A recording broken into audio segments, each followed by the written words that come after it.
Hello everyone, it's Mark and welcome back. In this video I want to talk to you about dementia and the Baker Act. So we had a case very recently where an elderly gentleman had gone to the hospital. His family indicated that he had dementia. He'd had it for quite a while, and apparently after being interviewed by a triage nurse, they decided to Baker Act him. And so the family called me. They were distraught. Very upset because after he was detained at the hospital, he was then transferred to a Baker Act facility. So here you have an elderly man who's got dementia. He's afraid, he's scared, and he doesn't know where he is. He doesn't know why he's there, and the family is understandably very upset. And they said to me, "How can somebody who has dementia be Baker Acted?" And I said to them, "It's very simple. It only takes two things to get you Baker Acted. The first is a finger. A finger can get you Baker Acted, coupled with somebody to point it.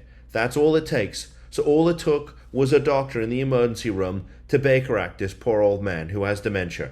And guess what? He was stuck in a facility. Now, ultimately, we were able to get him out. He clearly didn't meet criteria. He wasn't threatening to harm himself. He wasn't threatening to harm anybody else. But as I have spoken about in many of the other videos that you'll find on our website, the Baker Act, unfortunately, is prone to abuse. Not by every Baker Act facility, not by every hospital, but by some of them. And yes, it's possible that if your loved one ends up in an emergency room and they have dementia, they can get Baker Acted. Now, obviously, if they get transferred to a good facility or they're at a good hospital and they realize that obviously that this is a case of dementia and not somebody who's suicidal or threatening to hurt anybody, and they let them go, then you probably don't need our help.